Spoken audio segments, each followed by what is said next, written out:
With the width and the length known, the only remaining question was depth. By locating the depth of the hull, they could determine if the boat-shaped object had the cargo capacity described in the biblical ark. To resolve this final issue, Wyatt and Fassel brought geologist Tom Finner to Turkey with his company's heavy-duty subsurface radar equipment.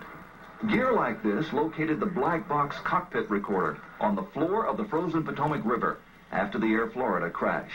Suppose this rock were a foot or 2 feet underground. Would it give you a reading as to where that was? Could you locate it? Yes, we could. Is it possible that there will be a moment at which you will say, this is a man-made object? The symmetry of the feature suggests it's a boat. I hope to prove that the underground structure is in fact that of a boat. Indeed, there is something beneath that rock besides rock. A radar device developed by Geophysical Survey Systems in Hudson was used on the mountain. The device, called SIR, is used by energy exploration companies to analyze what's below the Earth's surface. According to SIR, something man-made is under Mount Eridog.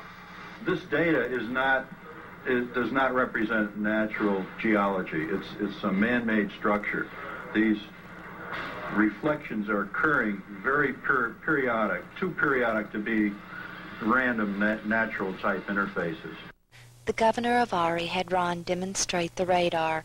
When he found what looked like a broken timber near the surface, the governor had it dug up and gave it to Ron to be verified. The lab test revealed organic carbon. It was petrified wood. But the final proof was when it was sectioned. The evidence was obvious. Not only could the internal wood structure be seen, it was also clearly laminated wood. 3 separate layers could be seen. The adhesive material, or glue, had seeped out and hardened on one end and was perfectly aligned with the internal layers.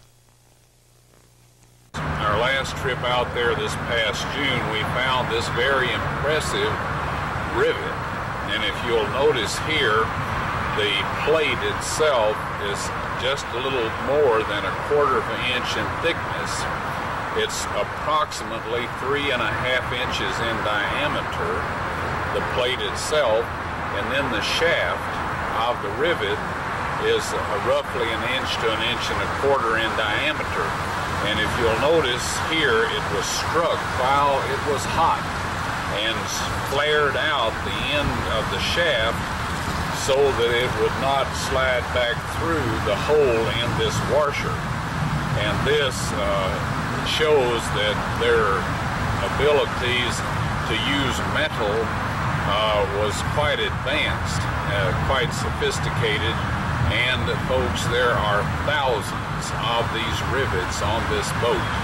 In fact, at every joint where the wooden structures are held together, they're held together by large metal plates which are predominantly iron, and then these rivets.